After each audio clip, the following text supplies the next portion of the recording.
Foi o Eric, culpa do Eric. Foi, culpa do nego. Na verdade, a nossa coordenadora... Olha ela aí, ó. Importância não, vocês não vão perder ponto, não. Tá tudo aí, gente. Grace, pastora Grace, a paz do Senhor, pastora. Dá um terra.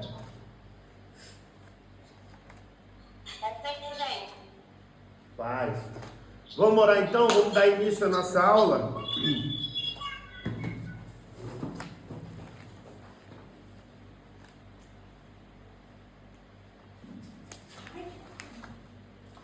A nossa avaliação será em 3 fases nessa matéria.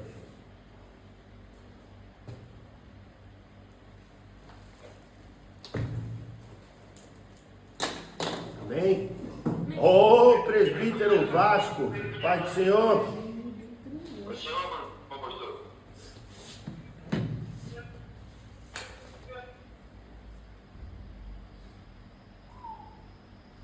Vamos lá então, vamos fazer essa oração, dar início à nossa aula de hoje. Ele está gravando ali? Tá. Amém. Senhor Deus, graças te damos por mais esta oportunidade, Senhor, de estarmos aqui reunidos, Pai, para meditarmos na Tua Palavra, Senhor. Meu Deus, para aprendermos mais de Ti, Senhor. Deus, no nome de Jesus, nós queremos Te agradecer, Senhor, porque é o Teu Espírito Santo que ministra aos nossos corações a Tua Palavra, a Tua vontade, Deus. Em nome de Jesus, abra o nosso entendimento, Senhor, não nos deixe enganados nem confundidos, Pai. Dá-nos, Senhor, o direcionamento do Teu Espírito Santo, Pai, para, meu Deus, crescermos no conhecimento da Tua Palavra. Deus, em nome de Jesus, eu te peço, Pai, faça a Tua vontade nas nossas vidas, honra as vidas dos Teus filhos, Senhor, Pai, que estão fazendo este curso. É o que nós te pedimos e desde já te agradecemos em nome de Jesus. Amém. Amém. Senhor povo. Mas Senhor, tá levando tempo. O casal maromba. Misericórdia. Oi, tio, bota a mão.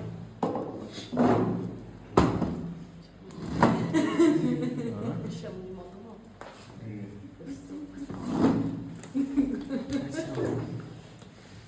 Bom, página 49. Você mencionou a respeito da avaliação e... Será em 3 fases. Será em 3 fases. Então, como são essas 3? Ah, não, é só isso. Será em 3 fases.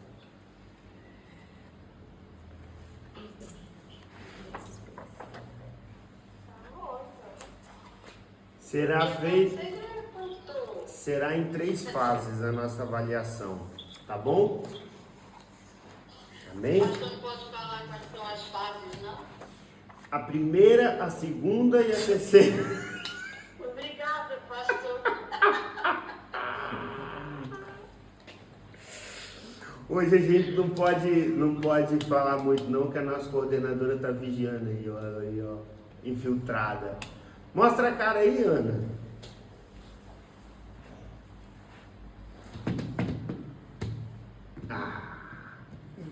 Arrumava o cabelo, pelo menos, né? Tava ajeitadinho. Vamos lá. Página 40. Página 49, justificação. Bom, alguém me faz aí uma definição de santificação. Um processo. É separado, pastor. É um processo de separação. É isso. Vocês juntos. É uma equipe. Junção dos mais fortes. Tá, mas e aí? Um processo de separação. Para O divórcio também é um processo de separação. Então, É um processo de separação para Deus.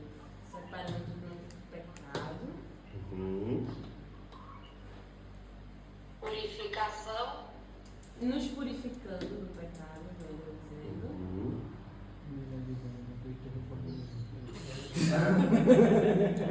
Para uma vida de santidade. Foi quando foi a última vez que eu preguei? Pregou? Lá no Antigo Tempo. Foi na ceia? Não. Eu preguei sobre isso, sobre o processo de santificação. Processo, foi verdade. Foi verdade, né? Eu tenho papelzinho escrito aqui. Eu deixo na minha. Tem nada. Eu esqueci. Então, assim, bom, processo de santificação realmente é um processo de separação, realmente, mas é separação do pecado, da corrupção, daquilo que mancha as nossas vestes, né? Falando aqui de forma metafórica, aquilo que nos leva ao pecado. A santificação é indispensável, né, para nossa ideia de conversão, né? Agora, eu quero perguntar o que é conversão. Isso aí vocês têm que saber. Mudança de conduta. Isso aí. É um processo que acontece em 3 áreas: Mental. mental, Boa. espiritual. Acho que não é uma coisa, não. Mental, espiritual. Mental, Como é Não não é essa emocional. palavra. É da alma. espiritual Espiritual, emocional. e Mental que é alma. Não, emocional mental, é emocional. alma. Espiritual e Comportamental, essa era a palavra. Eu ia falar em condutal, mas condutal. e emocional é o quê? Emocional é o quê? Na alma. É a alma, é um processo de cura. Bom, Espiritual instantâneo. vocês fizeram um desenhinho com isso. O espiritual é instantâneo e o mental é aquela palavra. Não é mental, comportamental. É uma metamorfose, é uma transformação na mente que traz resultado no comportamento, claro, é mental, né, claro. Mudança de mentalidade. Mas sim, o resultado é uma transformação no comportamento. E por fim, justificação. Justificação. Aqui na live, quem pode ler para nós? Eu posso ler, pastor. Por favor, Maria, por favor. É o ato de declarar justo, justificação. É o ato de declarar justo através deste processo judicial que se dá junto ao tribunal de Deus. O pecador que aceita a Cristo como o único suficiente Salvador é declarado justo, ou seja, passa a ser visto por Deus como jamais tivera pecado em toda a sua vida. A justificação é mais que um mero perdão. O criminoso perdoado ou anistiado continua criminoso, mas se Deus o justifica, torna-se justo. Romanos 8:1. Condenar alguém é declarar tal pessoa culpada. O oposto disso é justificar, que nesse caso é declarar inocente. Portanto, o uso da palavra grega para justificar é dicaio, que tem uma gama de significados, mas um sentido mais comum é declarar justo. Portanto, através da morte de Cristo, o pecador obtém uma declaração legal da parte de Deus que se tornou justo. Vejamos o que nos diz o apóstolo Paulo concernente a doutrina de justificação. Quem tentará acusação contra os escolhidos de Deus? É Deus quem nos justifica. Quem nos condenará? Pois é Cristo quem morreu, ou antes, quem ressuscitou dentre dos mortos, o qual está à direita de Deus e também intercede por nós. Romanos 8:33-34. Vamos abrir em Romanos, quem trouxe Bíblia? Abrir. Romanos capítulo 8, verso 1. Vai falar da justa exigência da lei.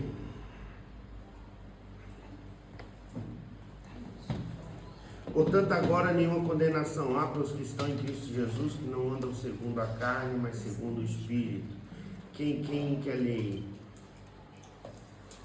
Quem quer ler? Não quer ler? Eu quero, Então, meu filho. Porque a lei. Eu estou nos dois agora, você já leu o primeiro? Só o primeiro, mas pode ler do primeiro. Portanto, agora nenhuma condenação há para os que estão em Cristo Jesus, que não andam segundo a carne, mas segundo o Espírito. Porque a lei do Espírito de vida em Cristo Jesus me livrou da lei do pecado e da morte. Porquanto o que era impossível à lei, visto como estava enferma pela carne, Deus, enviando seu Filho em semelhança da carne do pecado, pelo pecado condenou o pecado na carne, para que a justiça da lei se cumprisse em nós, que não andamos segundo a carne, mas segundo o Espírito. Porque os que são segundo a carne, inclinam-se para as coisas da carne, mas os que são segundo o Espírito, para as coisas do Espírito. Tá bom. Para que a justa exigência da lei, lê só essa parte para mim, por favor. Para que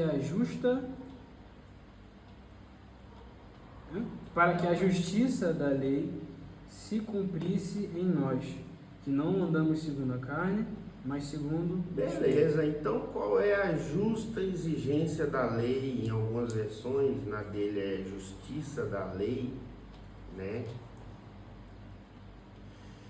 Quem sabe me dizer?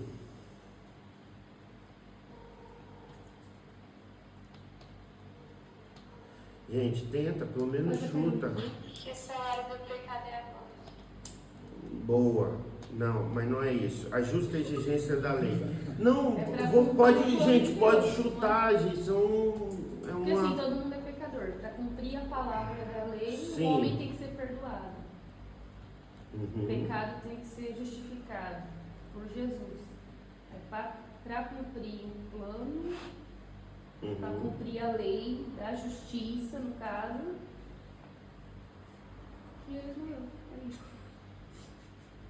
Não sei. Nós não conseguiríamos fazer.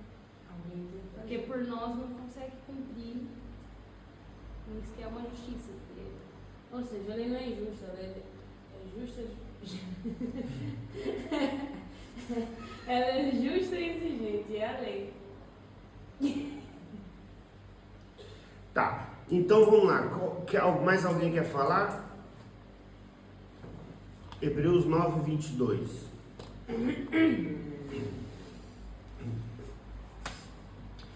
Então nós lemos que, portanto, agora nenhuma condenação há. Condenação fala de quem cometeu um crime agora está condenado. Beleza. Agora, nenhuma condenação há para os que estão em Cristo Jesus. Então já fez a conexão de qual é o requisito de não ser um condenado. Ou seja, o Lula entendeu isso. Estou brincando. Descondenado. Ou seja, estar em Cristo Jesus faz com que eu não tenha nenhuma condenação. Mas lembra, nós estamos falando de justificação. Nenhuma condenação há para os que estão em Cristo Jesus, que não andam segundo a carne, mas segundo o Espírito. Aí no versículo que o Eric vai ler, vai falar que para que a justa exigência da lei, ou seja, a justiça da lei se cumprisse em nós, que não andam segundo a carne, mas segundo o Espírito. Bom, o que é que a lei exige? Qual é a justa exigência da lei? Quem abriu aí para mim? 9:22, né? 9:22. E quase todas as coisas, segundo a lei, se purificam com sangue. Quase todas as coisas, segundo a lei, se purifica com sangue. E sem derramamento de sangue não há remissão. E sem derramamento de sangue não há remissão de pecado. Então, quando Jesus derramou o sangue dele lá na cruz, ele cumpriu a justa exigência da lei, que é o derramar o sangue pelo pecador.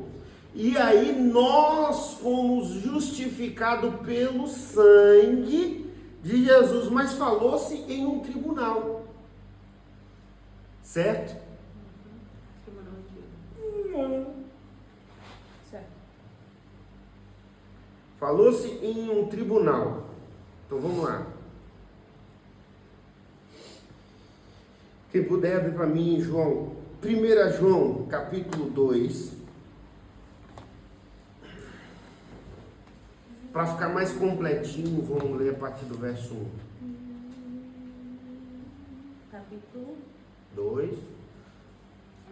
Pode ler. Se quiser ler, pode ler. Meus filhinhos, essas coisas vos escrevo para que não pequeis, mas se alguém pecar, temos um advogado para com o Pai, Jesus, o justo, Jesus Cristo, o justo. E ele é a propiciação pelos nossos pecados, e não somente pelos nossos, mas também pelos de todo mundo. E não é de todo mundo da nossa época, não. De todas as épocas. Até Adão e Eva. Vamos lá. E nisso sabemos que o conhecemos, se guardarmos os seus mandamentos. Aquele que diz, eu o conheço, mas não guarda os seus mandamentos, é mentiroso, e nele não está a verdade. Mas qualquer que guarda a sua palavra, o amor de Deus está nele verdadeiramente aperfeiçoado. Pula para o 17. E o mundo passa e a sua concupiscência, mas aquele que faz a vontade de Deus permanece para sempre. Isso é 1 João, 1 João, capítulo 2. verso 17, que o senhor pediu. Você pulou para o 17? Lê na sua versão, hein, Carol, a partir do 1. Meus filhinhos. Meus filhinhos, estou lhes dizendo. Isso é na minha versão? Lê aí. Meus filhinhos, estou lhes dizendo isso a fim de que vocês fiquem longe do pecado. Mas Que se vocês isso, pecarem, gente? é por isso que eu perguntei. Ah, não, tem Bíblia aí. Tem aí, Thalia, para ver no que você está lendo também. Estou na Almeida Corrigida. Meus filhinhos, é igual a Bíblia. Estas coisas vos escrevo para que não pequeis. E se alguém pecar, temos um advogado para com o Pai. Tá. Então, Jesus, ele cumpriu a justa exigência da lei, então nós não podemos dizer que Jesus aboliu a lei. Jesus cumpriu a lei. Era necessário derramamento de sangue para remissão de pecado? Beleza. Ele derramou, mas ele derramou o sangue dele, puro, carmesim, sem pecado, sem mácula, tendo vivido em santidade. Portanto, o sacrifício de Cristo é vitalício para todos os pecados que nós cometemos, que nós estamos cometendo. Não é para quem vive na prática do pecado, e os que iremos cometer, certo? Então, a justificação por meio de Cristo é porque ele cumpriu a lei derramando o seu sangue na cruz. Só que, como que funciona essa justificação? Filhinhos, não pequeis, ou seja, Jesus não morreu na cruz para a gente poder viver em pecado à vontade. Ele morreu na cruz para nos libertar da escravidão do pecado, justamente para a gente ter a hipótese de não viver escravo do pecado. Mas aí, não pequeis. Mas se pecardes, ou seja, eu até concordaria se João dissesse, mas quando pecardes, né? Mas, pastor, você está defendendo a ideia de que a gente vai pecar? Não, é possível viver uma vida de santidade. É possível você viver em vitória sobre o pecado. Mas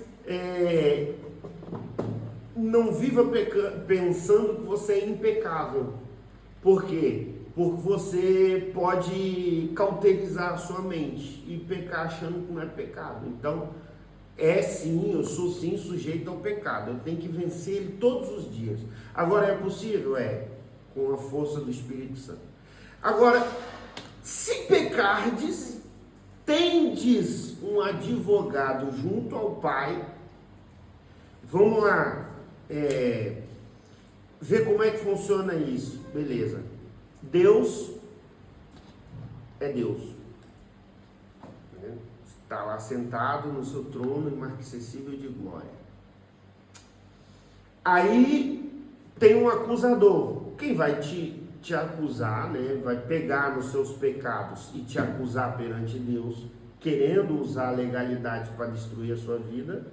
E isso é real, porque quando Jesus estava aqui na terra, ele falou com Pedro: Pedro, ainda hoje Satanás pediu para cirandar com a sua alma. Eu que roguei ao Pai, eu intercedi ao Pai em prol da sua vida.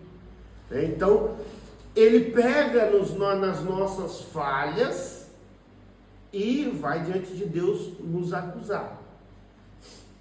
Bom, só que aí nós temos um advogado. Mas por que estar em Cristo me torna um justificado e não estar em Cristo não me torna um justificado? Por quê?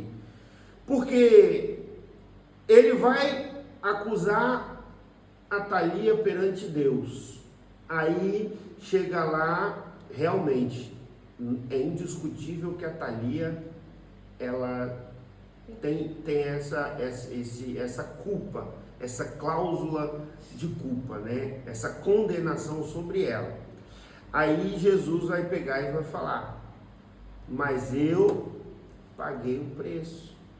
Ou seja, não é que você fica isento daquela culpa, não. Aquela culpa foi carregada por Jesus, ou seja, Jesus sofreu por aquilo. Não, ela está em mim. Ela tem a minha marca da promessa. Ela tem o meu sangue sobre ela. Então, eu justifico ela, porque eu paguei o preço pelos pecados dela.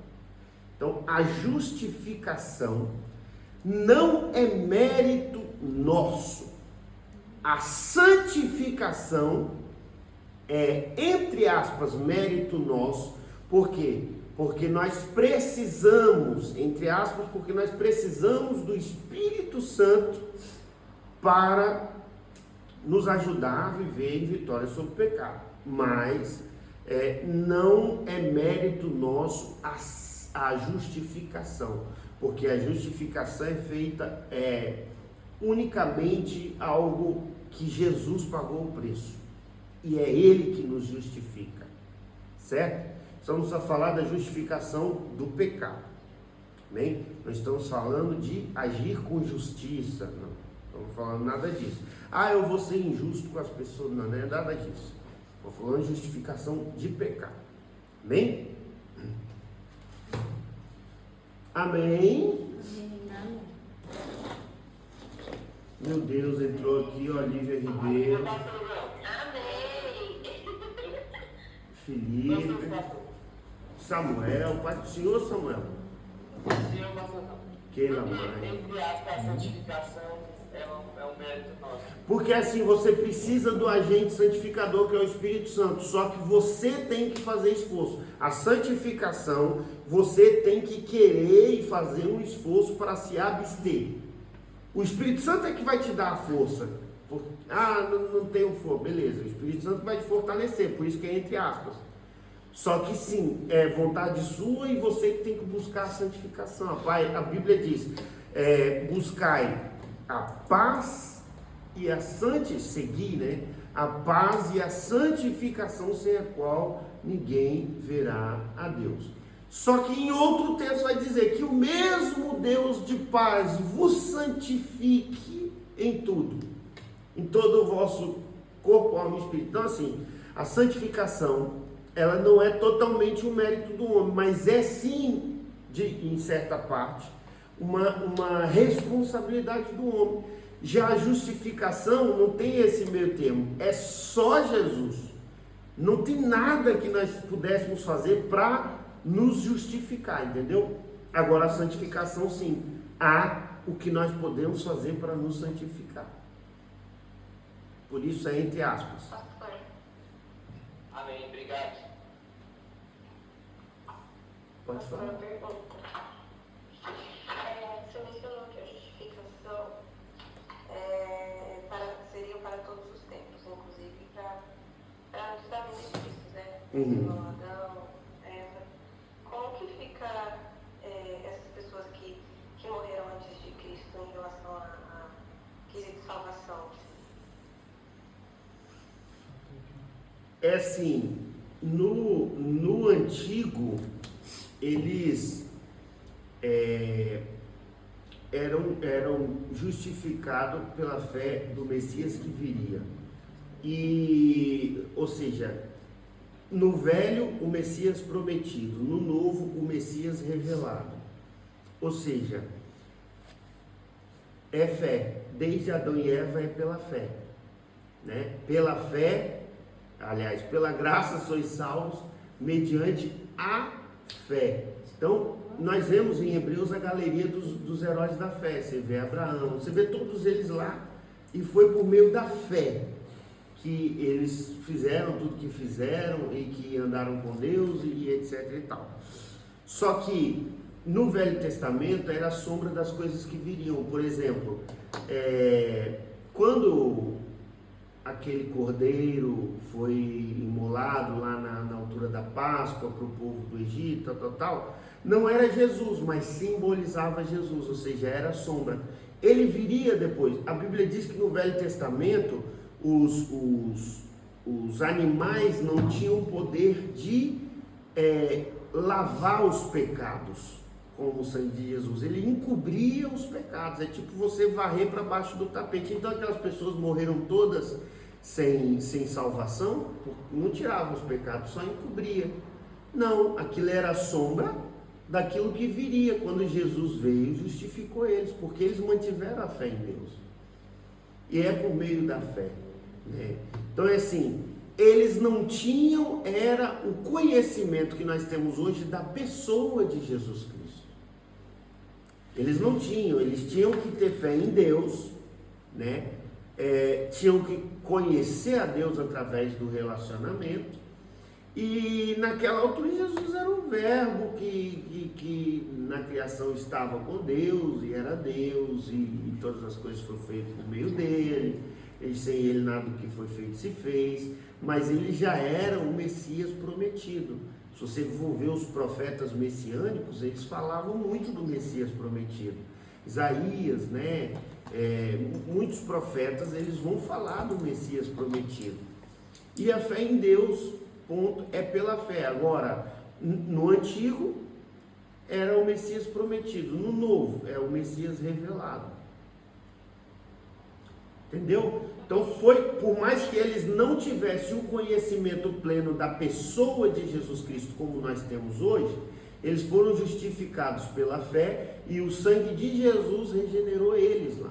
Agora lá eles usavam, por exemplo, no antigo, eles usavam a Arca da Aliança para simbolizar a presença de Deus no meio do povo, né? Hoje nós temos o próprio Deus habitando em nós, porque se cumpriu a profecia. Jesus veio, ele rogou o Pai, mandou o Consolador, e hoje o Espírito Santo habita em nós. Então nós carregamos a presença de Deus, né? A presença de Deus hoje é o próprio Espírito Santo de Deus habitando em nós. É como se nós tivéssemos cada um a Arca de Aliança em nós. Agora, lá era a sombra do que aconteceria hoje, mas hoje nós temos um pleno conhecimento. Lá eles viam sombras daquilo que viriam, mas não quer dizer que a fé não os justificasse, porque eles tinham fé no mesmo Deus, na mesma presença, adoravam a Deus, tudo aquilo, eles só não tinham o conhecimento que nós temos hoje. Deu para coisa ou não coisou? Deus, assim. Vou fazer uma pergunta. E no caso dos judeus? Se Israel é um povo escolhido e tudo mais, mas eles não acreditam que Jesus Cristo veio e morreu pelos nossos pecados. Eles ainda estão esperando o Messias. É porque assim, esses tempos atrás nós assistimos um debate entre pastores, protestantes e judeus. E eles estavam tentando explicar sobre que não faz sentido nenhum para mim, porque eu creio em Jesus Cristo. Mas e no caso deles, como que a remissão dos pecados é feita? É diferente o tratado que Deus tem com os israelitas, com os judeus? Porque eles não acreditam nisso até hoje. Eles estão esperando sempre. Exatamente. É aí que a gente tem que entender a questão da grande tribulação. Esse tratamento de Deus você está falando por não crer no Messias, é a grande tribulação, certo? Porque assim, Então, quando nós vemos as 70 semanas de Daniel, vocês vão ver isso em escatologia. As 70 semanas de Daniel já passaram. A 70ª semana, ou seja, passaram 69. Entre a semana 69 e a 70, que é a 70ª semana, tem um intervalo de tempo que a Bíblia chama de período da igreja. Aliás, os teólogos chamam de período da igreja. A Bíblia chama de era dos gentios. Era dos gentios. Bom, plenitude dos gentios, perdão. Plenitude dos gentios. Mas essa seja plenitude gentil, era da igreja, seja o que for. Esse intervalo de tempo é um tempo sem contagem, segundo a Bíblia. Quando vier a 70ª semana são quantos dias? 7. Porém, são semanas de anos. Está lá nas 70 semanas de Daniel explicando que essas 7 semanas são semanas de ano. Então, a 70ª semana, ou seja, os últimos 7 anos que foram determinados ao povo de Israel, é justamente os 7 anos da grande tribulação, 3 anos e meio de falsa paz e tribulação, e outros 3 anos e meio de grande tribulação. Bom, nesse período de 7 anos, não está incluído um tratamento de Deus com a igreja. A igreja tem a promessa de subir. E igreja é quem? Os judeus messiânicos também. sim. Então, aqueles que reconhecem, porque tem muitos, Sim, não são que todos os judeus reconhecem. que rejeitam. Agora, os judeus que rejeitam Jesus, eles vão sim passar por esse tratamento. E a Bíblia fala de 144 mil dentre os judeus. Esses 144 mil que serão salvos e que estão predestinados a ser salvos na grande tribulação, não é gentil, não é igreja, é judeu, é só judeu. Aí vem várias teses que... Aí vai ser a salvação deles, no caso. Tipo assim, eles não estão salvos. Porque eles Esses deixaram judeus Jesus. têm várias ideias para Ah, eles.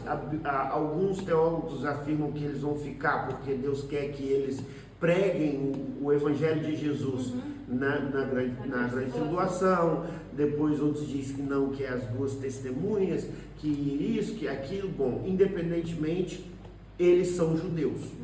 E o tratamento dos 7 anos da grande tribulação não é para a igreja não vai passar por grande tribulação. A igreja, naquilo que eu entendo da Bíblia, né, como um bom pré-milenista, aliás, dispensacionalista pré-milenista e pré-tribulacionista, eu acredito que a igreja vai ser arrebatada, né, no período em que o povo de Israel estará sendo tratado aqui na terra. Depois do fim dos 7 anos desce e vai entrar na grande tribulação, uma grande multidão que vão lavar as suas vestes no sangue do Cordeiro. Ou seja, então é por meio de Jesus, seja na grande tribulação, Essa era a minha dúvida. seja Porque como assim, for. se eles não estão salvos, e aí é outro quesito que entra na minha cabeça, é a questão da eleição. Por que Deus só elegeu 144 mil? E se tiver os 145 mil que quiser ser salvo, não vai conseguir? Porque ele já está predestinado, Não, predestinado, a salvação é para todos. Sim, é por isso que eu estou falando. Aí, o que me dá dúvida entre a predestinação e a salvação é para todos é que não faz sentido. É praticamente um contra o outro. Por quê? Se a eleição Deus já elegeu pessoas para serem salvas antes das pessoas saberem. Só que Jesus veio e morreu para todos. Então, para mim, é quase uma anulação do outro. Por que Deus já predestinou 144 mil para serem salvos, sendo que Jesus já morreu para todo mundo que quiser? Pelo mesmo motivo que ele predestinou Judas, pelo mesmo motivo que ele predestinou Jesus. Pois. Ele é Deus. É Ele assim. pode. Não. É praticamente isso. É predestinado ou só porque Deus já sabe o coração da pessoa? Não. Ela vai fazer? Predestinado. Nesse caso é predestinado. Porque tipo, Jesus já estava predestinado a morrer, porque ele era o único que conseguiria ser puro. Só que é confuso, pastor.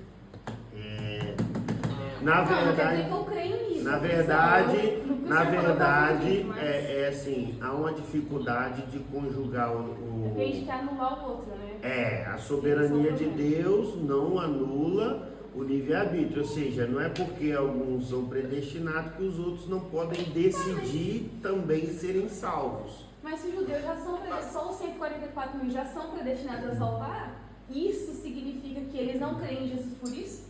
Porque eles já estão predestinados a passarem pela tribulação? Ou não? Uma coisa não tem a ver com a outra. Não, eles são predestinados porque Deus, lá está, essa é a dificuldade dos teólogos.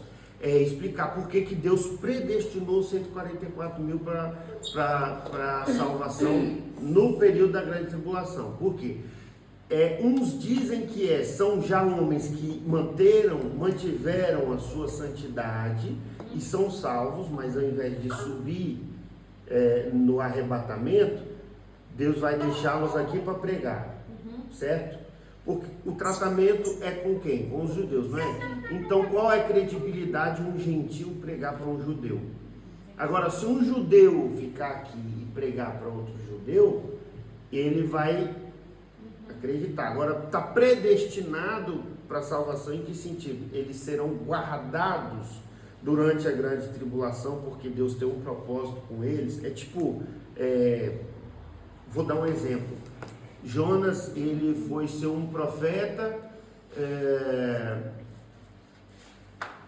porque Deus levantou ele como profeta, ok? E está exercendo o seu ministério profético. Só que aí, de repente, Deus pede uma coisa que Jonas não quer. Que é ir para Nínive pregar que vai ser tudo destruído. Beleza, aí Jonas, ao invés de ir para Nínive, pega um navio para onde? Para Tarsis. Mas aquele navio vai afundar. Eles vão fazer o quê? Jogar fora. Vão jogar tudo. Só no final que Jonas fala, não tem jeito. Me lançam o mar. Beleza. Me lançam o mar. O que aconteceu com Jonas? Jonas está proibido de morrer. Porque ele está predestinado a pregar a mensagem. Deus deu uma missão a ele e ele tem que ir lá cumprir aquilo e acabou. Isso eu acredito. Agora é assim, lá tá, há muitas coisas e essa dos 144 mil... Agora faz sentido, porque eles vão pregar... Não, mas peraí que eu quero concluir. Aqui o que faz sentido pode ser que não seja verdade. É isso que eu estou querendo dizer, que há coisas na Bíblia que Deus tem os seus propósitos, os seus desígnios e Ele não revelou tudo. Então, cabe a nós, em algumas situações, confiar em Deus, que Ele, mesmo sendo um Deus soberano e determinando algumas coisas, Ele sempre vai ter os melhores caminhos para aqueles que servem a Ele, que é o que a Bíblia diz. Porque é só por curiosidade, porque tem pessoas que mesmo que não acreditam em Jesus, mas se seguem os mandamentos, se estão lá vivendo firmes de acordo com as leis de Deus, eles seguem a Torá e tudo mais. Se eles estão seguindo os 10 mandamentos firmes, eu, olhando de fora, acharia injusto não serem salvos. Só que a salvação é só por Jesus. Se ele não acreditou em Jesus, mas segue os mandamentos, por que não está salvo? Aí vai precisar de um processo. Já ouviu? Sim. Pelas obras. Já ouviu aquela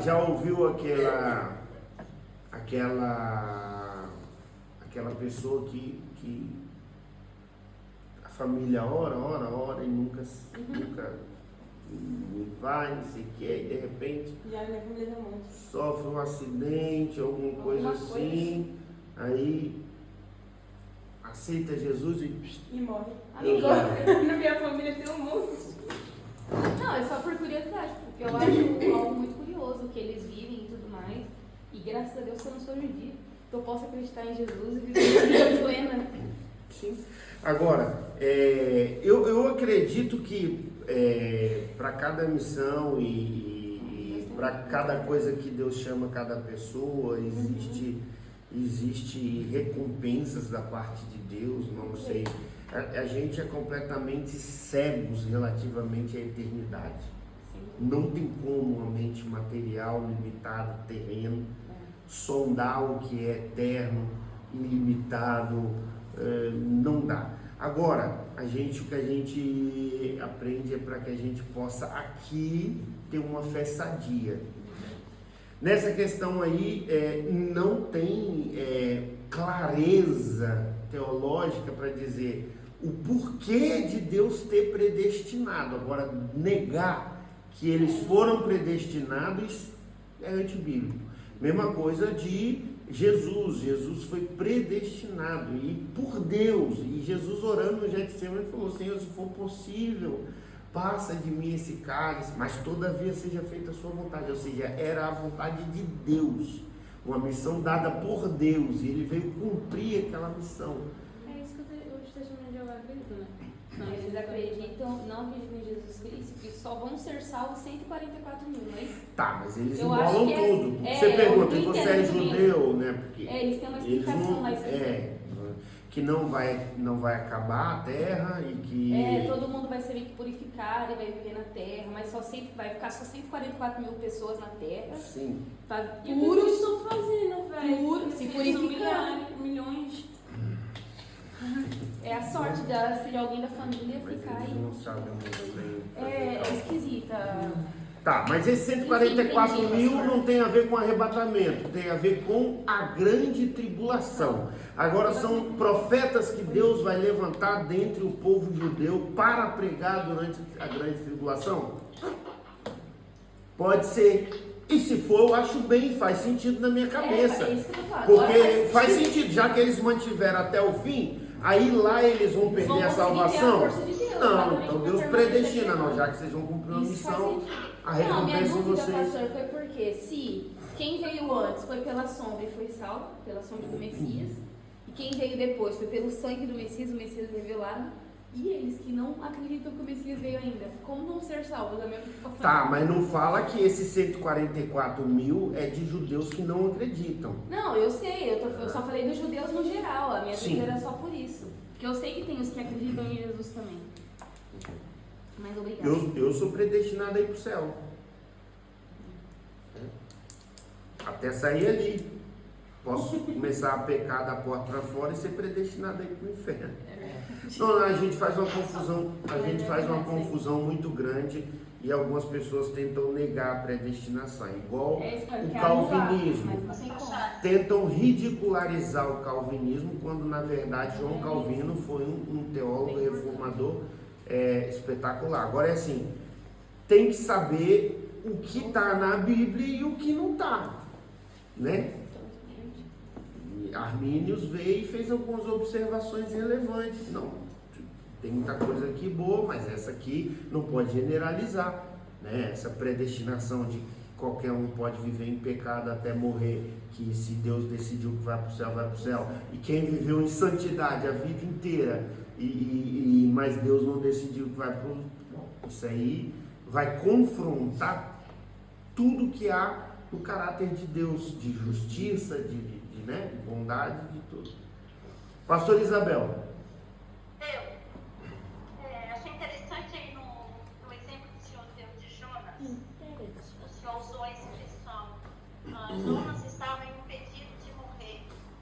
É como se ele não tivesse em tese o livre-arbítrio, né?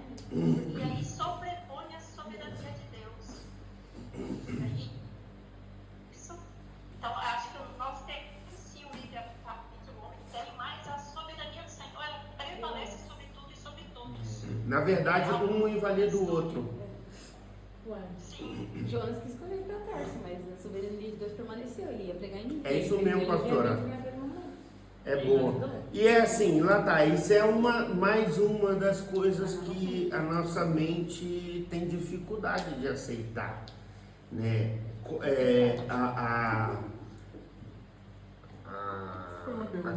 A soberania e o livre-arbítrio em harmonia, né?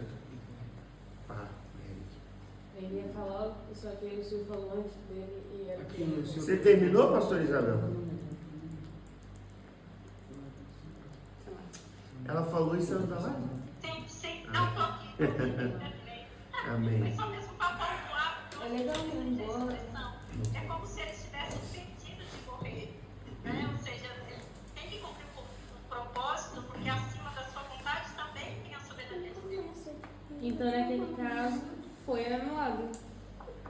Ou livre-arbítrio momentaneamente? Eric.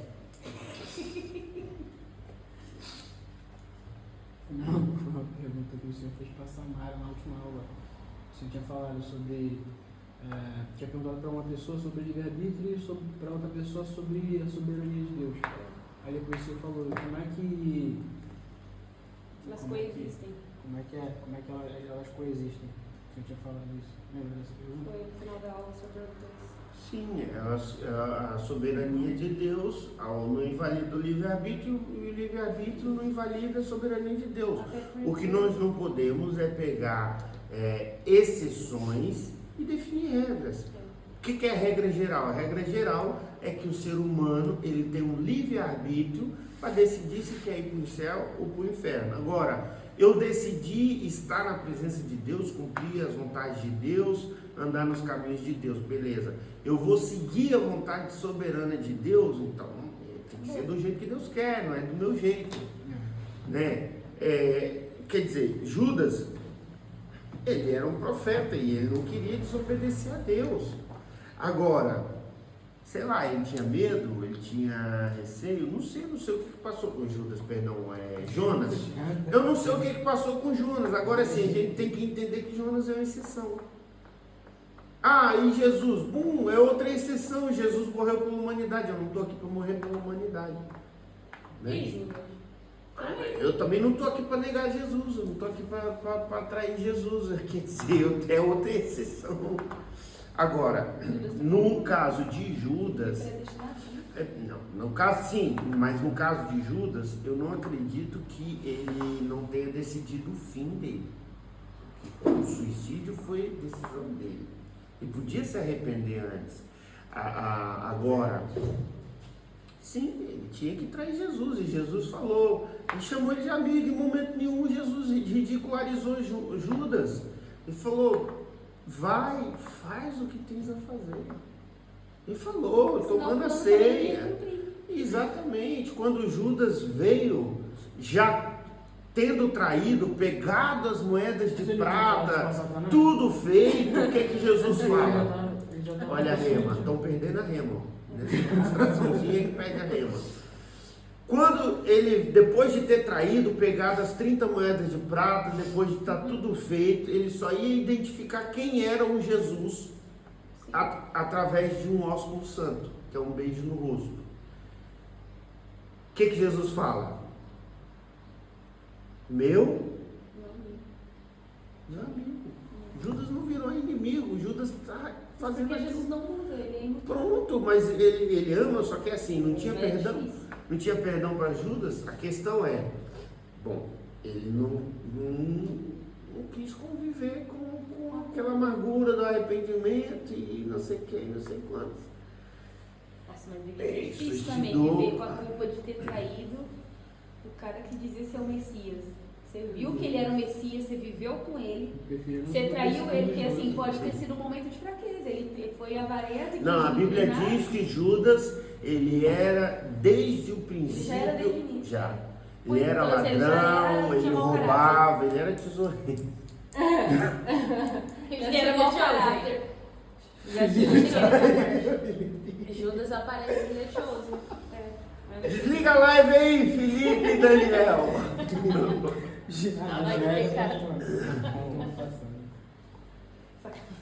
Pastor Jackson não perde um.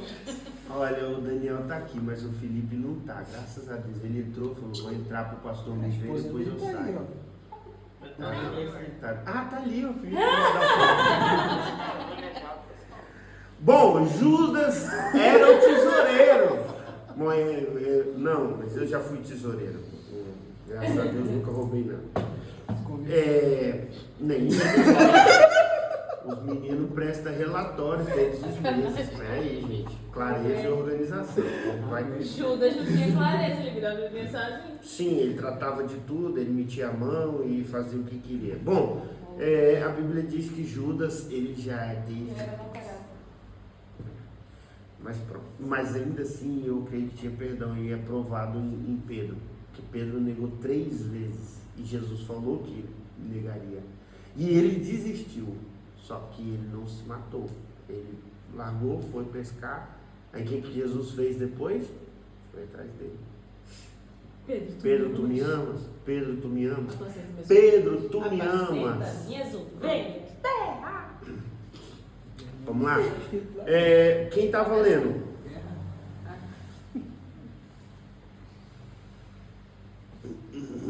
Eu, Pode continuar, por favor.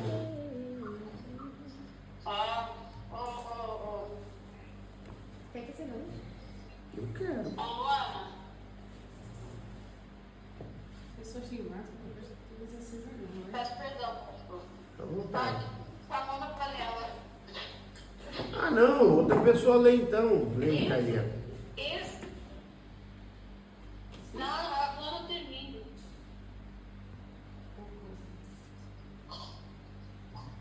Esse texto nos mostra que Deus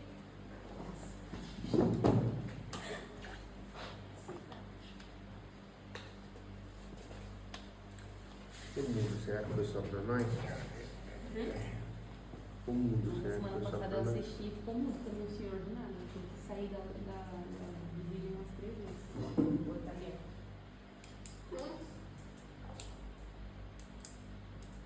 Texto. é livre de coordenação da lei, restaurado ao favor de Deus e considerado como instruído justiça imputável. Saber onde ela está agora. 4.3. Não pode obter justificação através dos seus próprios atos de justiça. Deixa alguém aqui ler o... Profeta Isaías concernente à justiça do homem. Amém. Mas todos nós somos como um imundo, e todas as nossas justiças como um trapo de imundícia, e todos nós caímos como uma folha, e as nossas roupas como o vento nos arrebatam. E essa é Isaías, não é, pastor? É. E essa. Bom, e essa é Isaías. Bom, a nossa justiça, e aqui está falando de agir de forma justa, não está falando de ausência de pecado em si. Essa justiça que é considerado como um trapo de imundícia está mesmo escrito na Bíblia. Quem sabe o que é? A teologia vai ter que ser ensinada aqui. Na live, quem sabe? Trapo de imundícia? Trapo de imundícia? É assim, me fizeram uma impressão. Imundícia. Mas não me disseram, assim, eu não sei se é verdade. Era quando o povo tinha lepra, aí fazia as faixas nas feridas. Uhum. Só que depois de um tempo tirava e jogava aquele trapo pra lá. Isso era trapo de imundícia. Eu não sei se isso é verdade. É? Fedia e ficava. Bom, vocês fizeram dúvida no que eu sei. Eu vou confirmar aqui.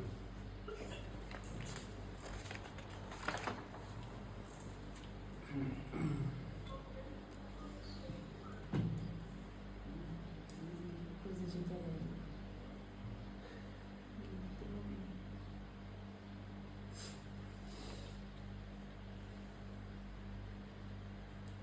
Pois, vocês estão errados. Era o mesmo que eu pensava. Não, eu posso aprender, né? Depois de muitos anos de... Eu ia ter ensinado errado para muita gente já. Bom, trapo de imundícia. O que é trapo de imundícia? Quem foi mãe aqui? Bom, a pastora Isabel foi mãe em uma altura que não existia fralda descartável. Então tinha aquelas fraldas que tinha que lavar, né, pastora?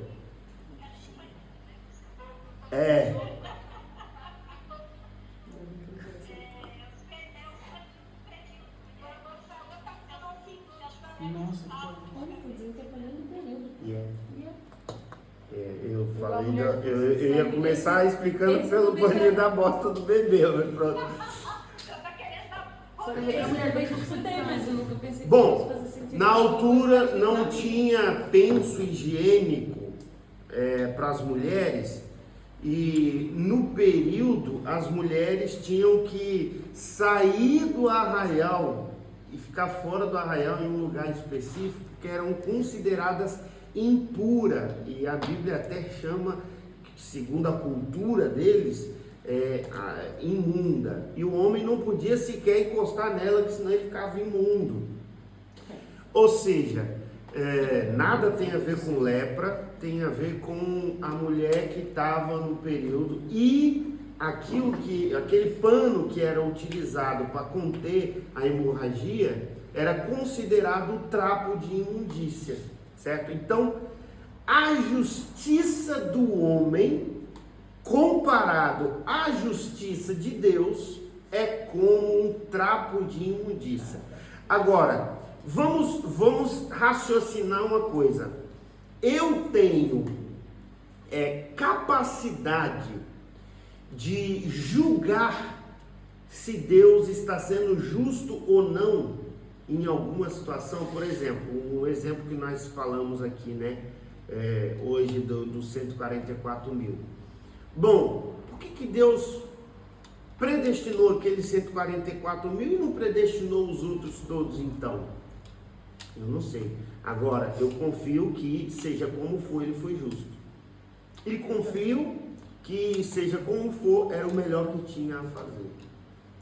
E seja como for, eu acredito que ele é Deus. E eu acreditando ou não, ele continua sendo Deus, sendo justo, sendo santo, sendo bom.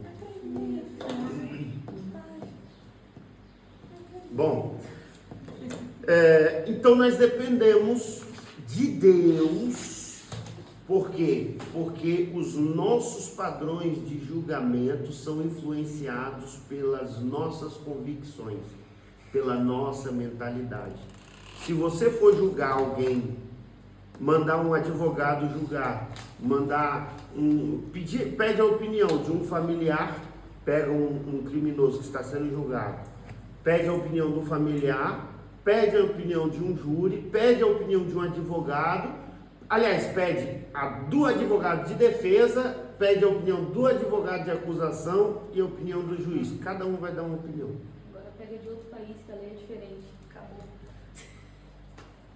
Então, assim, nós não estamos aptos a exercer justiça. Por isso é que a Bíblia diz: Deus, a minha é a vingança. Deus fala, a minha é a vingança. Por que a vingança pertence a Deus? Porque o nosso senso de justiça é completamente enviesado pelas nossas experiências, pela nossa mentalidade. E diga-se de passagem, a gente sempre pensa que sabe tudo e que está sempre certo. Na maioria das vezes. Principalmente mulher. Estou brincando. Nem tem mulher. Você pode falar, né? Você pode falar, mano. Aproveita. Quero ver você falando depois de casado. Com a aliança. Você vai morrer solteiro. Ali, ó. Por exemplo, ali, ó. Caladinho. Vamos lá? Thalia. Deixa a Thalia ler. Os melhores atos de justiça humana é a pena aos olhos de Deus como trapos velhos de imundícia.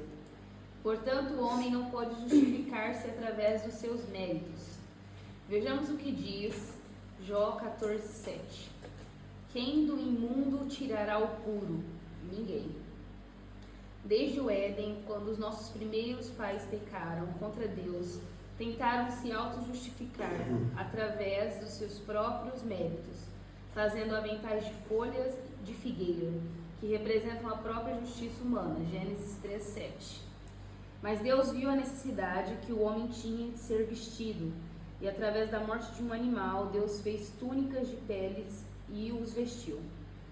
Vemos através desse ato de Deus que o homem é incapaz de alcançar a justificação através dos seus próprios esforços. Portanto, uma vítima inocente foi morta para que o homem pudesse ser vestido. Aquela vítima era uma figura de Cristo que, através da sua morte vicária e substituta, proporcionou para o homem a justificação. 1 Coríntios 1. É vicária mesmo ou é vicaria? Vicária. Estava vendo que a palavra estava Vicário. O que é sacrifício vicário? sacrifício divino. O que é sacrifício vicário? É o sacrifício de Jesus. Eu não sei o que significa não. Substituição. Caraca, sério? Sério? É. Por que substituição? Porque ele morreu em nosso lugar. Então foi um sacrifício vicário. Legal. Substituição. Caramba. E não é vincário, está escrito errado na apostila. Pode continuar. Através Mas aqui na apostila fala sacrifício vicário e morte vicária e substituta. Ou seja, é uma coisa e outra. Poxa, ele escreveu vincário. Não dá pra acreditar. Vai. Cara, mas tu tá fazendo um curso baseado nessa apostila, minha irmã. Mas meu pastor tá aí. Senti firmeza agora. Pode ter um significado a mais, velho. Ana, a Carol te questionou aqui. Responde aí. Eu não ouvi, pastor. Tem que repetir. O pastor falou que o significado de sacrifício vicário é substituição. Mas aqui fala da sua morte vicária e substituta. Ou seja, é uma coisa mais outra. Vicária mais substituição. A apostila tá errada ou tem algum outro significado?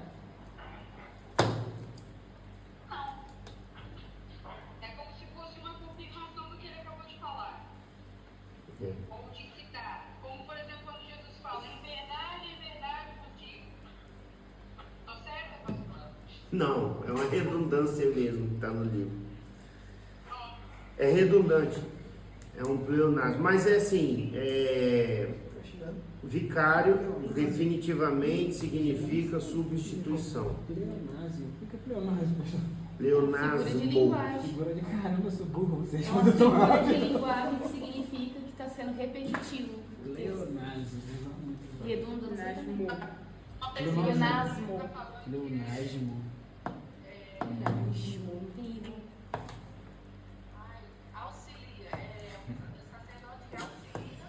Pesquisa aqui mesmo. Que auxilia ou substitui. Então, talvez quando o vicário ou auxilia. Não, é redundância mesmo. É redundância mesmo. Vocês vão ter que dar um voto de confiança no professor, porque a apostila. Não, mas já tivemos erros piores nas apostilas. Mas é só erro de digitação, gente. Não, é algum outro significado. É redundância mesmo. Vamos lá, vamos focar no que está certo. Tá errado aí. Não tá errado, isso não é um erro, isso é só uma redundância. Se tiver falado, No vernáculo escorreito, isso não deveria acontecer. o quê? No português correto, sem erro, isso não deveria acontecer. Mas é substituição. Vicário é substituição. Vamos lá, Thalia. Vai, Thalia. Através de Cristo, o sacrifício provido por Deus, o homem pode buscar não a sua própria justiça, mas a justiça de Deus que vem pela fé em Cristo Jesus, nosso Senhor. Deus é o autor da justificação. Deus é o autor da justificação. Vejamos o que nos diz o apóstolo São Paulo.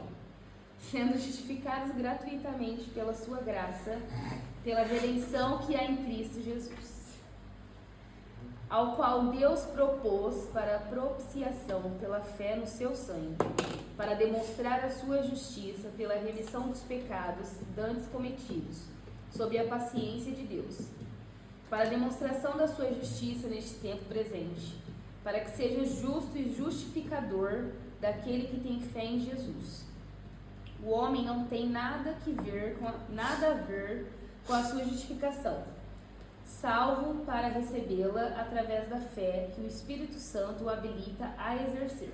Aquilo que eu falei, a justificação não é mérito humano, ou seja, eu não tenho nada a ver com a minha justificação, totalmente mérito de Deus.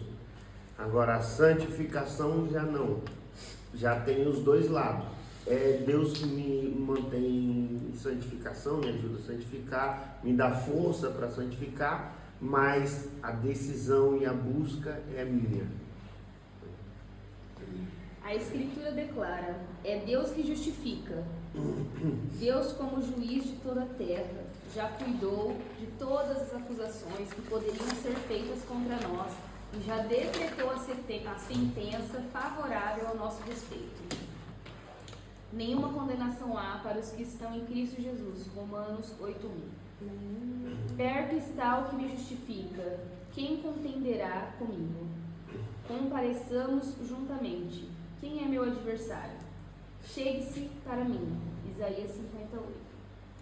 Os meios da justificação. Porque como se justificaria o homem para com Deus? Como ocorre a justificação em relação ao crente? A Bíblia deixa bem claro que não é por causa de nenhuma obra de nossa parte. Deus proveu meios necessários para o homem obter a justificação. O homem é justificado pela fé. Pela primeira vez que aparece a palavra fé nas Escrituras, está associada à justiça, em Gênesis 15:6. Paulo fez desse texto o pano de fundo eu acho que é plano também, da justificação pela... É pano mesmo? Pano? É o pano de fundo da justificação pela fé no capítulo 4 de Romanos. A fé em Cristo é o meio de justificação, isto é, pela fé a justificação é aplicada. Ninguém se justifica senão os que creem, sendo, pois, justificados pela fé. Romanos 5:1. O homem é justificado pela graça, sendo justificados gratuitamente pela sua graça por meio da redenção que há em Cristo Jesus. Esse é um ato exclusivo de Deus, um ato gracioso e abundante. O homem é justificado pelo sangue de Jesus. Logo, muito mais agora, sendo justificados pelo sangue, seremos por ele salvos da ira. Romanos 5:9. Um pano de fundo aqui no contexto aqui é, por exemplo, imagina que você está vendo um filme do Homem de Ferro, por exemplo, sei lá, do Homem-Aranha. Não sei, não vou. Esse filme não tem sequer pano de fundo. Deixa eu ver um filme que tem. Desafiando Gigantes, um filme que é cristão. Desafiando Gigantes. Tem um pano de fundo. Qual é o pano de fundo? Qual é a mensagem por trás de todo aquele enredo? Então, o pano de fundo, ou seja, a mensagem por trás de tudo aquilo que Paulo está expondo ali, é a justificação por meio da graça.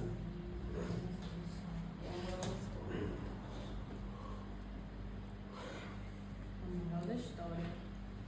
Pois, moral da história.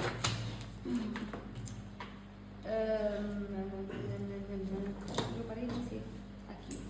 Justificado pelo sangue. A base da nossa justificação é o sangue e a justiça de Cristo Jesus. Nada no homem é fundamento de justificação. Deus requer perfeição. O homem, por causa da depravação da carne, não pode render obediência perfeita. Daí a justificação deve-se achar seu fundamento fora do homem. Portanto, a base desse fundamento fora do homem é o sangue de Jesus, que tornou-se o fundamento incontestável da nossa justificação. Mais nada, ou seja, beleza, isso não quer dizer que você não busque.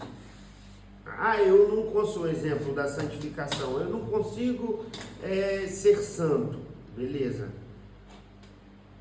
Não te impede de buscar a santidade, beleza? Agora, até onde vai a sua decisão, ações e tal, beleza, aonde ultrapassa a sua capacidade, Deus entra em ação, entendeu?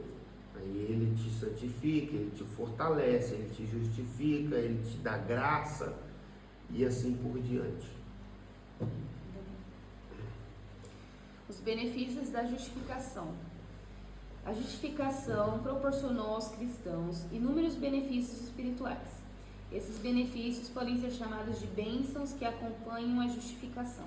Olha aí. A liberdade da penalidade da lei. Para os cristãos, a lei não é mais um instrumento de condenação, pois Cristo nos remiu da maldição da lei. Bom, Jesus, ele cumpriu a lei.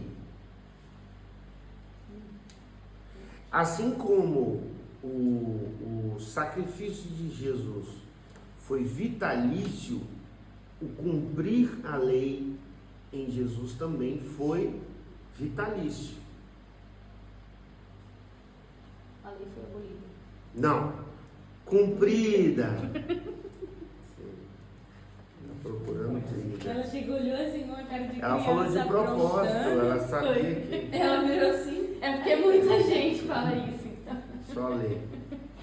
Em Romanos 10:4, lemos: Cristo é o fim da lei para a justiça de todo aquele que crer. A justificação concede uma nova posição em relação à lei de Deus. Imputação da justiça de Cristo no crente. Bom, então a lei mosaica, certo? Cumprida, beleza? Agora, a graça, existe uma lei. Tem gente, não, A lei da graça. do Espírito, certo? Imputação é o ato de atribuir. Através do sacrifício da cruz, a justiça de Cristo foi imputada e reconhecida no crente. Cristo tornou-se a nossa justiça. Vejamos o que nos diz o apóstolo Paulo em Filipenses 3:9. E seja achado nele, Jesus, não tendo a minha justiça que vem da lei, mas a que vem pela fé em Cristo, a saber, a justiça que vem de Deus pela fé. O crente em Cristo está agora, pela graça, envolto sob uma justiça tão completa e abençoada que a lei do Monte Sinai não pode achar nem falta nem diminuição nele. Isto é que se chama a justiça de Deus pela fé.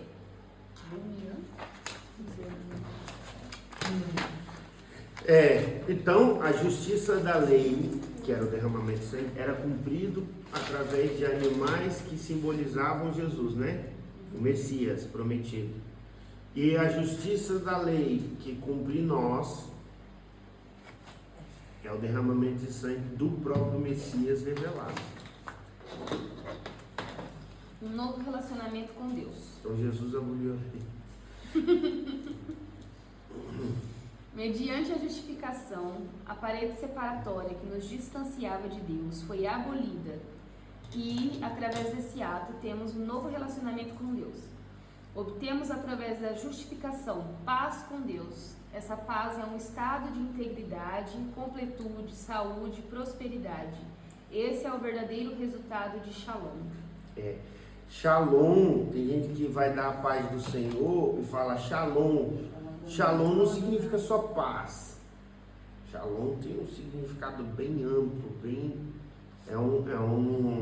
é um cumprimento quase que, se você dissesse tudo de bom, entendeu? Não é só paz não.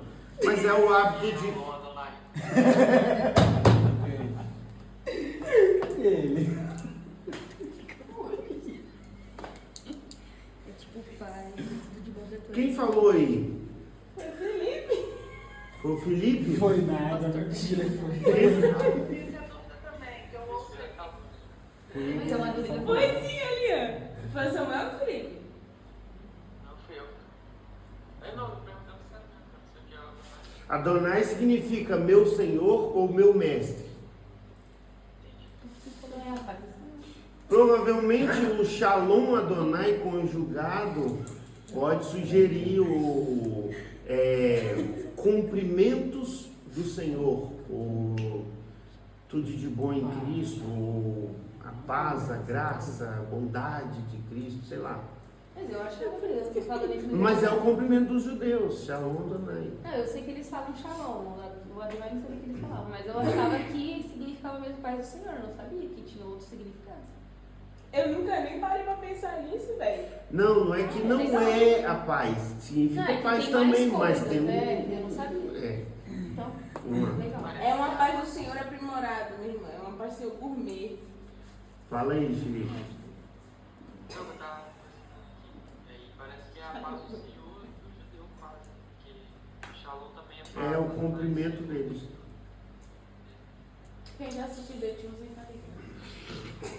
Ó, quem Formado assistiu em The The Chosen tem que reciclar, porque Tá formado em The Chosen. não tem nada de Bíblia naquilo não. Mas eu assisti um filme, não foi? Vamos lá. Vai. A perseverança da salvação. Quer dizer, não é que não tem nada, tem. O problema é que o que distorce da Bíblia acaba por ser mais prejudicial do que aquilo que está certo. Mas fez sucesso, fizeram até um livro sobre assim. Não é sobre a série, mas tem a ver. Tem uma seita aí, tem uma seita aí que eles colocam aqui, 666, aqui, também está fazendo sucesso. É. Mas o livro deles é famoso também. Sério. 3 minutos. 3 minutos. Você parou onde, Thalia? A perseverança da salvação, 5.23. Pronto. Já não dá pra- Falta 3 minutos. Agora é longe, hein? É, isso aí, correndo, agora é longe. Então, Merim? Mas foi pra cá. Amém. Vamos orar então? Vamos fazer. Essas pessoas que chamam o eterno. Vai ter o eterno não sei o quê, que o eterno te abençoe. O que o senhor acha sobre isso? Porque às vezes eu fico, sei lá. Deixa eu orar para liberar aqui a Thalia, mas o Francisco, o Fabrício, que eles vão fingir que estão trabalhando lá no Mercadona aí, a gente vai, mas tá gravando aí, depois você vê só o finalzinho. Vamos orar, a Thalia vai orar também. Senhor, nós agradecemos por mais uma aula produtiva. Obrigada, Senhor, por nos dar esse momento, Senhor, de aprendizado e de crescimento, ó Pai. Que nós possamos continuar crescendo, Senhor, em graça e em conhecimento, ó Deus, e que nós possamos estar à luz da Tua palavra, Pai, para que não sejamos enganados. Em nome de Jesus, Senhor, nos abençoa, nos dê uma boa semana, cheio do Teu poder e da Tua graça. Em nome de Jesus, amém. Graça de Cristo, amor de Deus, a comunhão e consolação do Espírito Santo seja na vida de cada um que aguarda a vinda de Cristo, desde agora e para todos sempre. Amém. Bom, aqui as pessoas que falam a paz do eterno, mas o que significa? O Abba também significa pai.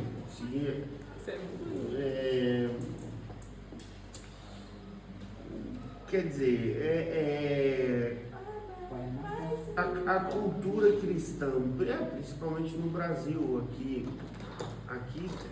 os brasileiros estão trazendo isso para cá, para Portugal, mas a cultura cristã no Brasil ela é fortemente influenciada pela cultura judaica, ou seja, na verdade a igreja evangélica no Brasil ela é considerado judaico-cristã. Por quê? Porque isso não é mal, né? O que eu vou dizer é porque nós temos como referência em muita coisa a cultura judaica, né? Mas eu não acho que assim, o que você fala só pelo falar vai ser tão prejudicial quanto você falar algo com o coração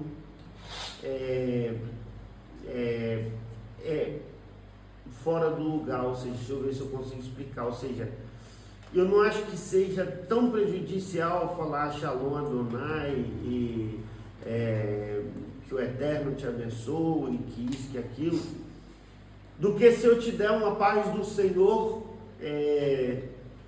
com o coração corrompido. Por exemplo, que o Eterno seja convosco. Bom, o Eterno é Deus, ponto. Nem Satanás é eterno. Ele foi criado por Deus, então o Eterno é Deus. Não tem conversa. Agora, se eu dissesse a paz do Senhor, quer dizer, o Senhor está falando de que Senhor? Né? Será que o Senhor que está falando é o Eterno, é Deus? Tal? Então, assim, eu acho que o coração da pessoa, quando ele quer te amaldiçoar, você tem que estar em oração, você tem que estar agarrado com Cristo, porque nenhuma palavra de maldição, nem nada disso que for lançado sobre a sua vida pode prosperar, porque a Bíblia diz que maldição sem causa não pode achar abrigo na sua vida. Você tem que dar legalidade para que uma maldição ache lugar na sua vida. Então, assim, não é preocupante como está o coração da pessoa, mais do que o que a pessoa fala, mas o mais preocupante é como está o meu estado. Se eu der a paz e a pessoa não tem paz comigo, a paz volta, é o que a Bíblia diz, ela volta. Então, eu ganhei a paz na mesma, né? Agora, se a pessoa tiver encolerizado contra mim e me der uma saudação querendo usar de subterfúgios para me amaldiçoar, é igual a macumba, não vai pegar, não vai pegar se não tiver legalidade, se não tiver causa, né? E ainda que o inimigo tenha estratégias, Deus pode até me mostrar.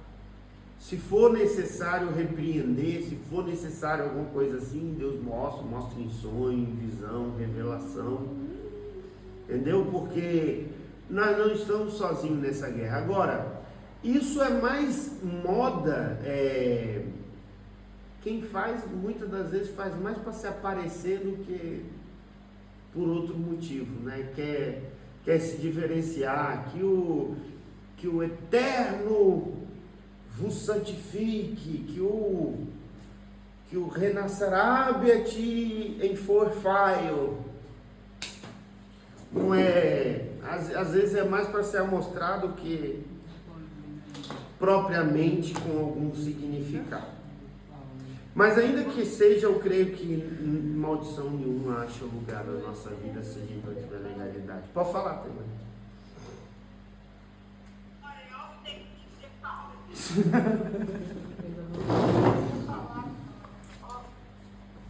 Keila Maia. Eu conheci pessoas que falam assim, não é nesse caso da pessoa que eu conheci, ele é um estudioso, ele é cristão, ele é de gosta do normal, só que de outra cultura judaica, que gosta muito de saber as traduções, tudo mais dentro do original e tudo.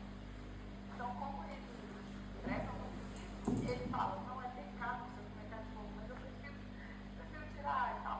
E assim, ele não julga e tudo, então eu vejo que é mais são grupos de pessoas que se identificam. Por exemplo, você é fácil identificar quando é um assembleiano pela cultura da fala. Não sei se chama assim, né, a cultura da fala. Você é fácil de identificar um batista ou um adventista, porque pela cultura até de se cumprimentar. As pessoas, a cultura não só de se vestir, como se cumprimentar, quando de falar, quando de terminar um culto, quando de começar um culto, a gente já identifica, mas então são como se fosse grupo, né, tribos, as tribos. Então, cada igreja tem aquela culturalmente, aquele jeito ali. Então, as pessoas que são mais estudiosas do culto, que são mais voltadas, né, a querer aprender mais da cultura judaica, eles começam a usar muitos termos e ele era esse é um pastor, inclusive, e que era da nossa célula lá no Brasil, e ele era só um membro da célula, ele não era o líder da célula, não. E ele falava isso, ele falava, não tem problema, eu ficava, mas será que tem problema? A mesma dúvida que não sei quem perguntou aí, a mesma dúvida eu tive, eu falei, será que a gente está errado? Será que alguém está errado? E ele falou, não tem nada errado em dar ao Senhor a paz de Cristo, a paz de Deus, porque tem muitas igrejas que falam assim, a paz de Deus, ou Shalom Adonai, ou com o Eterno, né, a paz do Eterno. Ele fala, eu prefiro não falar tanto nome de Deus em vão, então eu falo Eterno por isso. Aí ele falou,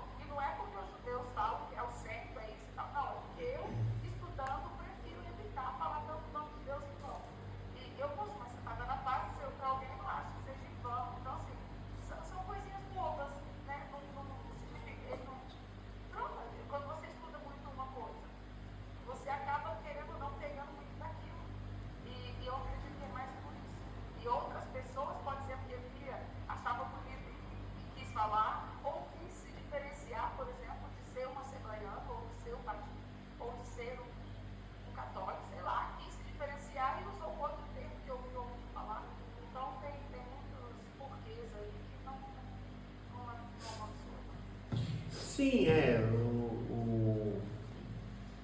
o cumprimento tem uns que os batistas é mais paz e graça, né? Paz e graça. Não, paz e graça. Não. É só paz. Só paz. Paz, só isso.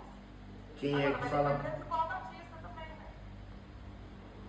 Pois, tem a Batista Renovada, tem a tradicional. Você só conheceu a da Lagoinha, né?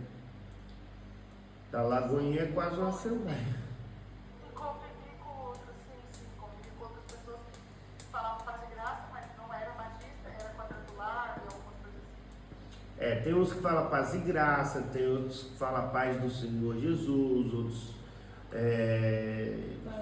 Assim, Shalom, Adonai, paz do Eterno, essas coisas assim, muito diferentes.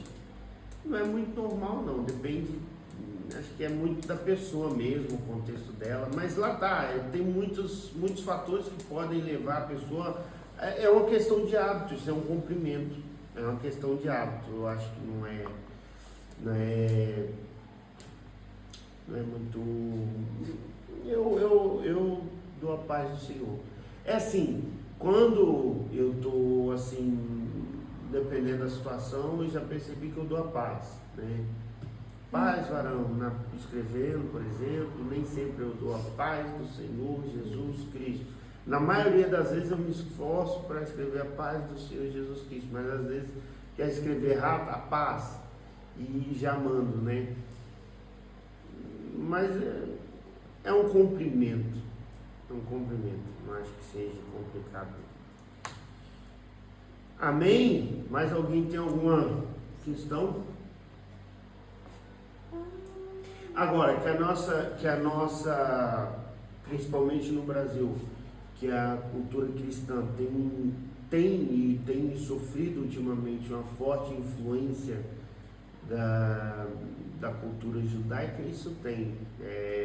Não só nessa questão de não comer carne de porco, por exemplo, mas em outras coisas também tem uma forte influência a cultura judaica na cultura cristã no Brasil. Mas lá tá, é o que a Keila falou, tem que sondar até onde é opção, a escolha da pessoa e até onde já passa a entrar num nível que a Bíblia condena, né? E coisas como a guarda do sábado e essa coisa toda já pode levar para caminhos mais complicados, né? Pode começar a invalidar aí, de certa forma, a graça de Cristo, o sacrifício de Cristo. Mas fora isso, não tem muito problema não, de ter alguma coisinha assim. Tem gente que estuda e realmente começa a usar muita coisa da cultura judaica. Se eu não estou enganado, eu escrevi uma vez, era Paulo, quando ele cumprimenta Deus, ele dizia a paz do Senhor, em hebraico. E os gregos combinavam graça e paz.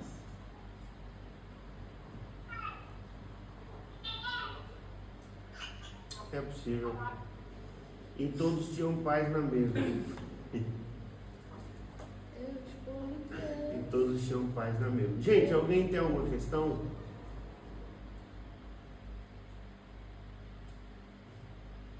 Pastor Isabel falou, já não quer falar mais.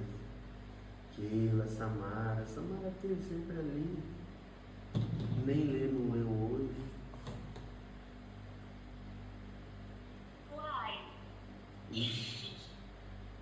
Uma mineira lá de Goiânia.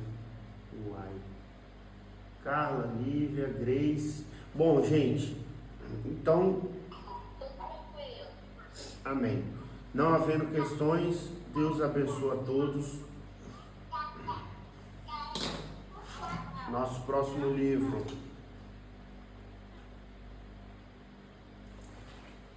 Tchau. Tchau. A aula que vem já dá pra fazer a prova, hein? Aí, só tem uma folha. Bom, Deus abençoe a todos. Não se esqueçam que vai ser 3 fases a próxima avaliação, amém? Então, estava lá no grupo umas questões sobre o trabalho aí que parece que foi proposto. Como é que é o trabalho? Pastor mandou. A nossa coordenadora não abandonou a gente. A coordenadora também quer perguntar a mesma coisa. Não, pode deixar de mão aquele trabalho.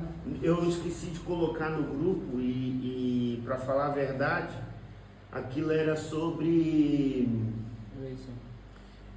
eleição, mas eu vou fazer diferente. Eu vou dividir em 3 fases a avaliação desse módulo e vai dar tudo certo. Já deu tudo certo. Amém?